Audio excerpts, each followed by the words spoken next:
অনেক সময় স্কুলের প্রজেক্ট বা আমাদের বাড়িতেও সাজানোর জন্য ওয়াল হ্যাঙ্গিংয়ের দরকার পড়ে। বিশেষত এগুলো তোমরা বানিয়ে ফেলতে পারো স্কুলের প্রজেক্টের জন্য। দারুণ ইজি আর দারুণ দেখতেও লাগে, বাড়িতে টাঙিয়ে তোমরা কিন্তু করতেই পারো। আমি চাইলে গানও এখানে অ্যাড করতে পারতাম, বাট ভাবলাম যে ভয়েস বলে দিই, তাহলে সুবিধা হবে তোমাদের যে কোথায় কিভাবে কি করেছি সেটা দেখানোর জন্য। ফার্স্টে আমি একটা প্লেট নিয়ে একটা কার্ডবোর্ডকে গোল করে কেটে নিলাম। কাটতে একটু অসুবিধা হচ্ছিলো কারণ কাঁচিটা ছিল ছোট। তারপরে এটাকে আবার ছোট্ট করে মাপ নিয়ে মোটামুটি 1-1.5 ইঞ্চি মতো মাপ নিয়ে সেটাকে আমরা আবার গোল করে ভেতর থেকে কেটে নেব। তোমাদেরকে আমি দেখাচ্ছি যে আমার কত স্ট্রাগল করতে হয়েছিল ব্যাপারটা নিয়ে, আর আমি অল্প অল্প করেই দেখিয়েছি।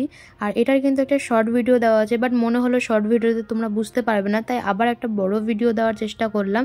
তারপরে এখান থেকে আমি ভেতরে জিগজ্যাগ প্যাটার্নে দেওয়ার জন্য আমি এখান থেকে ছোটো ছোটো করে আর্ট পেপার, যে কালারিং আর্ট পেপারগুলো হয় সেগুলো কেটে নিলাম। তোমাদেরকে দেখাচ্ছি আমি যে কীভাবে সেট করতে হবে।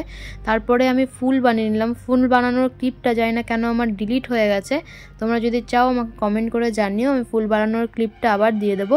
ফুলটা বানাতে কিন্তু খুবই ইজি। এখানে আমি স্কাই ব্লু কালারের আর্ট পেপার আর পিঙ্ক কালারের আর্ট পেপার নিয়ে ফুলগুলো বানিয়ে নিয়েছি। আর এখানে স্ট্র বানিয়ে নিয়েছি নিচে ঝোলার জন্য।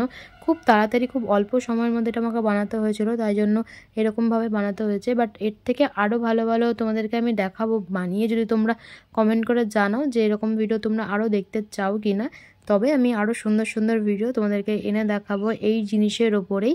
আর এইটা তোমাদের কেমন লাগলো সেটাও আমাকে কমেন্ট করে জানিও। এটা খুব অল্প সময় বানিয়েছিলাম, আর সবথেকে বড় কথা আমার কাছে কোনো জিনিসও ছিল না, আর খুব ভয়েই ছিলাম যে জিনিসটা বানানোর পরে কেমন লাগবে। বাট ফাইনালি জিনিসটা ভালোই এসছে, বানিয়ে কমপ্লিট করার পরে দেখছি দারুণ হয়েছে জিনিসটা। আর যাকে বানিয়ে দিয়েছিলাম, এটা বুনুর আর্ট প্রজেক্টের জন্য বানিয়েছিলাম, আর জিনিসটা কিন্তু তার খুব পছন্দ হয়েছিল, সে স্কুলেও দেখিয়েছিল। আমার তো ভীষণ ভালো লেগেছে। তোমাদের কেমন লাগছে আমাকে কমেন্ট করে অবশ্যই জানাবে। তোমরা এরকম ভিডিও আরও দেখতে চাইলে সেটাও জানাবে। তো ফাইনালি কমপ্লিট আমাদের ওয়াল হ্যাঙ্গিং। তো ছবিটা আমি ভালো মতো তুলতে পারিনি, কারণ খুব তাড়াহুড়োই ছিল। ওকে প্রায় আধা ঘন্টার মধ্যে আমি এটা বানিয়ে দিয়েছিলাম, হট করে বলেছিল। তো এই হচ্ছে আমার ফাইনাল লুকটা। কেমন লাগছে অবশ্যই কমেন্ট করে জানিও। ভালো লাগলে সাবস্ক্রাইব করে দিও, লাইক কমেন্ট শেয়ার অবশ্যই করতে হবে। ভালো থেকো, সুস্থ থেকো, টাটা।